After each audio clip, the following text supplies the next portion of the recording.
Hello and welcome. Silrace here with Mechwarrior Online, and this is the Centurion guide. Centurion obviously being inner sphere mech, I have to talk about the specific chassis variants. Well, as you cannot swap omnipods around. First couple things to get out of the way though, because I have had Centurions for so long, all the footage is with actually mastered pilot skills. Cannot show you any of the, without basics undone like I've done with my previous videos, because I have had them for so long. And also because I have had them for such a long time, I have sold a couple of them away after mastering them. I will get to reasons for that by the time I get to the specific chassis. Let's just say that I did not enjoy the playstyle of them so much, and I did not rebuy them for this particular video. However, I have mastered them, I can talk about them at length anyways. Another thing to note is that there is a Centurion variant which is no longer available to be bought in the game, the AH variant. If you don't already have it, then you cannot get it unless the developer decide to put it back into the game. The Centurions have some very funky things going for them, and most of them received some sort of a brawling quirk thing. For example, the LB10X AC specific quirks for the D variant, so they are basically brawler mediums, 50-ton medium mech after all. And the left arm never has any weapon hardpoints in it, so you have an arm which you can use to shield your body weight. You can always twist to the left and take shots into the left arm, and you can lower the armor of the left arm without actually, losing anything because you don't have anything in the arm. Also, you could use it as a ammo dump because most people don't shoot at the left arm because they know there is nothing there, but then you cannot obviously use it for shielding at such a good, way. So there is that. And also, most Centurions can easily zombie because of center-mounted energy hardpoints. For this reason, I suggest running pretty much all of them with a standard engine. Once your arms and your side torsos are gone, you can still run around and shoot people with laser beams. Which is, well, in this case we are shooting at mechs, not people, but anyway, you get my point and drift here. So let's get to the specific variants, shall we? So, the Centurion 9A, to me, is the Centurion. Basically, all the other Centurions are just a different variation of this one, which is the Centurion. Right arm mounted ballistic hardpoint, left torso mounted 3 missile hardpoints, and center torso 2 energy hardpoints. So basically, you can zombie with it, as in if your arms and side torsos are gone, you still have 2 medium lasers or whatever you want to mount in your center torso to shoot people and other mechs with. That is very, very good. And even though the quirks don't really do much for the missile slots, considering you have 3 missile hardpoints, there is basic missile weapon cooldown reduction for the missile slots, and that's it. And you have AC-10 cooldown and velocity increase for mounting an AC-10. I personally still run this as an SRM brawler, and I don't mount the AC-10, I just run with 3 large SRM racks and 2 center torso mounted medium lasers and a standard engine, and then brawl the heck away with them. However, if you really want to take the most out of the quirks, you will mount an AC-10 on this particular chassis and then use that, because that's what the biggest weapon quirks for this particular Centurion are for the AC-10. Although, do try out the LRMs if that is your thing, because the tubes are 2 20 tubes and 1 15 tubes. You can mount big LRM racks on this thing if you are so desire to try. Moving on to the AL variant of the Centurion, which, well, as you can see, the footage is not of the AL variant, because I no longer own the AL variant. Even though I have mastered it, I decided to sell it. The reason for that is because, well, I like my Centurions with the ballistic weapons. I like them for brawling, essentially. And while this thing can brawl as well, it sacrifices that ballistic arm for energy hardpoints. It's essentially just a Centurion with energy hardpoints. So 2 center torso mounted energy hardpoints, 2 left side torso mounted missile hardpoints, which actually have 20 tubes, so you could try 2 LRM-20s in there if you so desire. And right arm, instead of being a ballistic, has 2 energy hardpoints in it.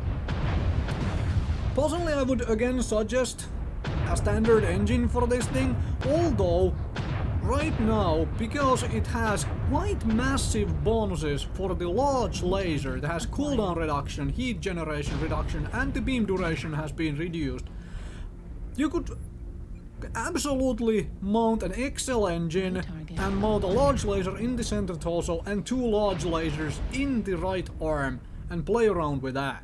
That is a build I would buy Centurion AL for, to try that thing, but I don't feel like I wanna do that for this particular video, in all honesty, because I just don't see myself enjoying it all that much, in all honesty.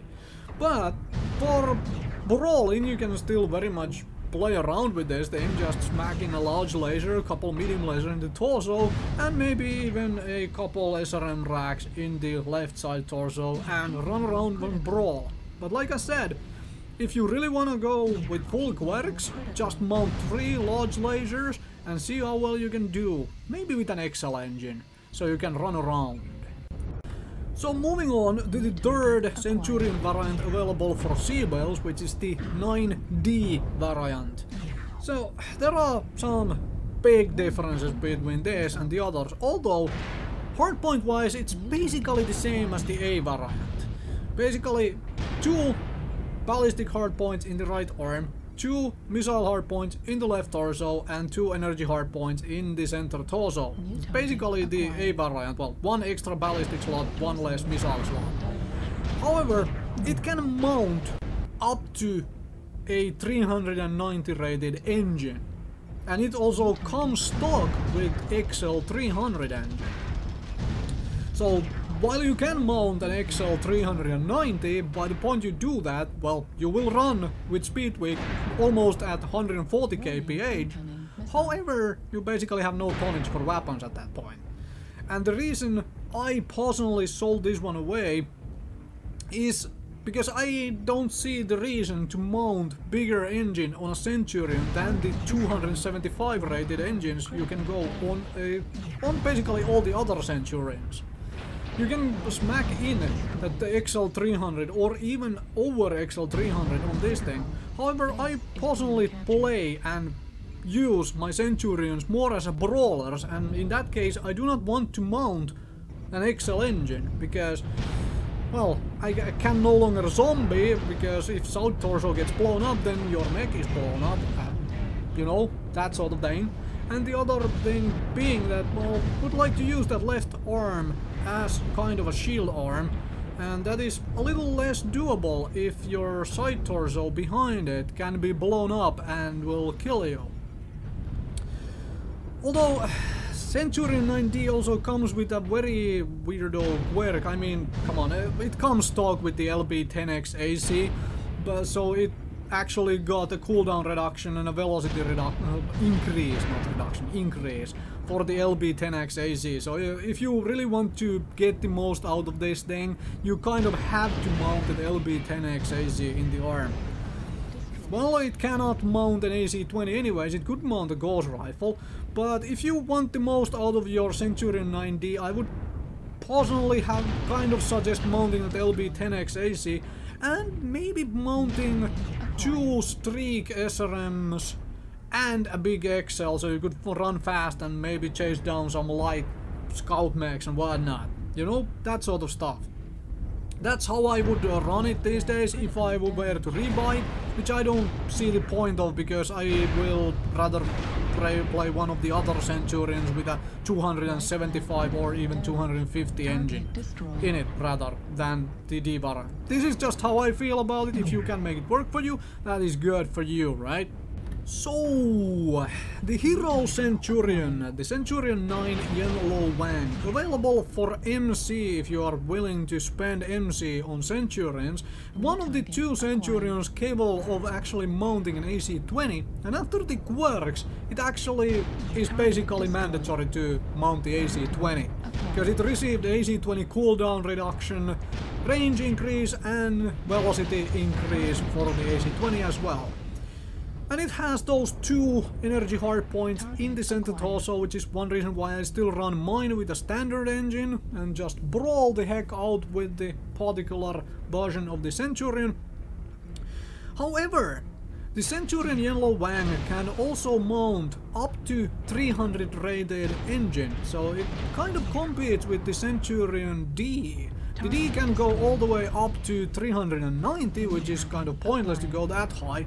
But the Yen-Lo-Wang can go up to 300, and that's also, you could technically go with an XL300 and get more speed out of your Yen-Lo if you so desire. Personally I don't, but that's my choice and how I decided to play this particular variant.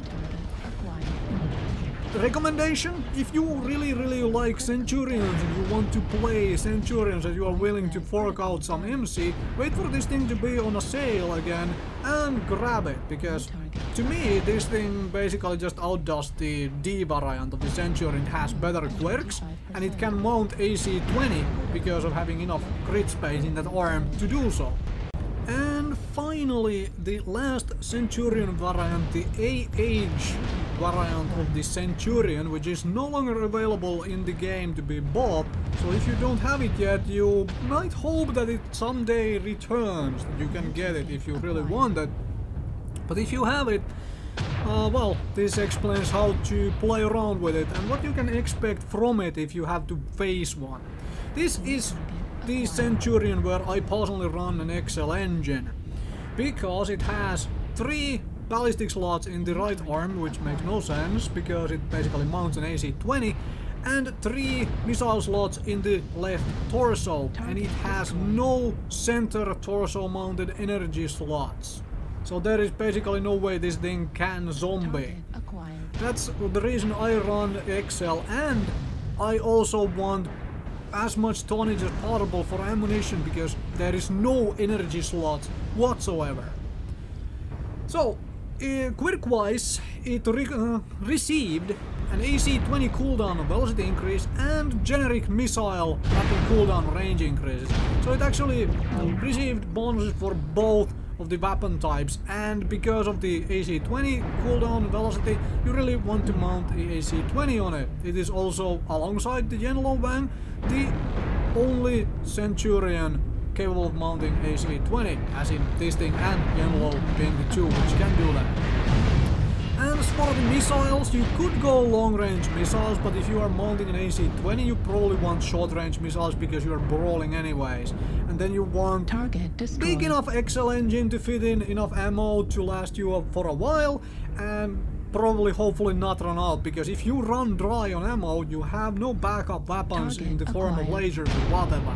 So you have to have enough ammunition, and I always suggest doing so, carry enough ammunition that you can last the fight. You can still go standard engine, especially if you don't have an XL engine yet, but then you have to probably downgrade the missiles or the AC to really make room and make sure that you have enough ammunition. Or then you have to go with a very small standard engine and sacrifice on the front of speed. Target destroyed. Personally, I still find this one fun to play, although I don't like not having those center torso mounted lasers, so, and I don't like having an XL engine on a mech I am brawling with, because, well, that's not what you want to do for brawling. However, it is still a fun mech to play around, especially since it is not available for anyone else to buy, so when you run around with it, it feels unique. Makes it kind of fun, huh? Anyway, that was Centurion Guide. Thank you very much for watching. Hopefully this was helpful for anyone who happens to be playing Centurion, and if you are only facing them, you're not interested in buying them, at least now you have a, well, an idea what you will be facing. thank you very much for watching.